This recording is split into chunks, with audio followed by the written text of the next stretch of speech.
बच्चे नहीं थे।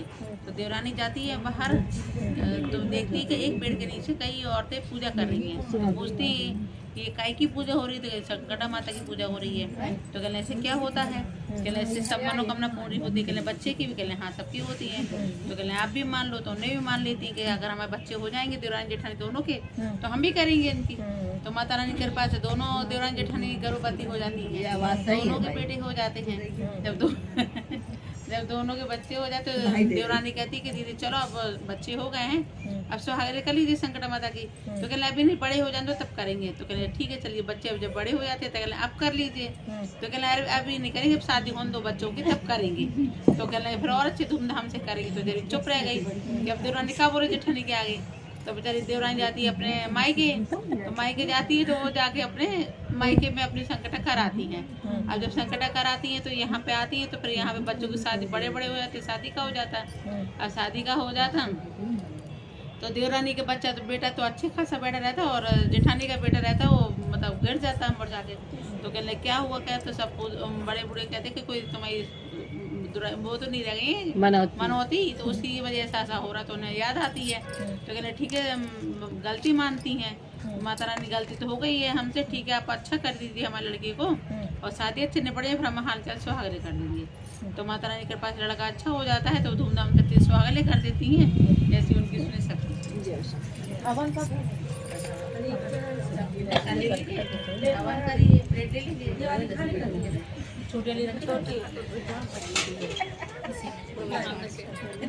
मैं भी अपनी रखती। अब लोहे के घड़े में पानी भरने लगी तो जब उनको लोहे के घड़े मिल गए तो उन्होंने लोहे के गुलेल बना ली। लोहे के गुलेल से फोड़ दे तो फिर मटके फूट जाए। फिर सब पहुँचे राजा साहब के पास। उन्होंने सबको पीतल की एक एक कलसी दे दी कि भाई अब इसमें पानी भरिए। पीतल की कलसी दे दी तो लड़का गुलेल बना ली, कलश फोड़ दे। अब सब लोग जब परेशान हो गए तो उनमें से एक जो बुजुर्ग थे कहे राजा का लड़का है तो अति थोड़ी नहीं होगी। अब सब पहुँचे वहाँ, पंचायत लगी। तब इतने जब जिसका मत ज़्यादा होता है बात उसकी सुनी जाती है। तो उन्होंने क्या किया, अपने लड़के को नगर से बाहर कर देश निकाला दे दिए। जब देश निकाले दे दिया तो वो अपना जंगल घूमने लगा। घूमते घूमते जंगल में सावर माता का मंदिर था, वहाँ गया तो बेचारा बैठ गया, बैठे सो गया। जब उठा तो सावर माता आई, बोले बेटा कहाँ से आए हो? कहे प्यासा हूँ और भूखा हूँ। तो कहे मंदिर में लड्डू चढ़े हैं, खा लो, पानी पी लो।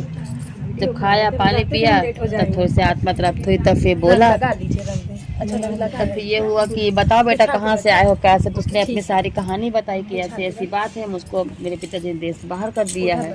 तो कहें ऐसा करो हम तुमको 5 कौड़ी दे रहे हैं और इससे जो है तुम कभी तुम्हारी हार ना होगी तो हमेशा जीतोगे। तो कहने लगा ठीक है। जब पहुँचे तो घूमते घूमते चलते चलते दूसरे नगर में पहुँच गया। जब वहाँ के राजा के जो है चरवाहे गाय चरा रही थी, कहे भाई तो हमारे साथ कौड़ी खेल लो। कहे हम नहीं खेलेंगे, या हमारी गाय नहीं, राजा की हार जाएंगे तो क्या करूँगा? क्या नहीं हम तुम्हारा वापस कर देंगे, हम एक बार कौड़ी आजमाना चाहते हैं। तो कहने लगा ठीक है। और जब वो खेलने लगा तो खेलते खेलते वो सारी गाय जो है हार गया उससे। तो बेचारा त्राही त्राही करके राजा साहब के पास पहुँचा। फिर आगे चला तो एक किसान खेत जोत रहा था, कहने लगा भैया हमारे से कौड़ी खेल लो, हमको आजमाना है कौड़ी। कहे हम नहीं खेलेंगे, खेत हमारे नहीं, राजा साहब के, हार जाऊंगा तो क्या करूंगा? कहे नहीं एक बार खेल के तो देखो।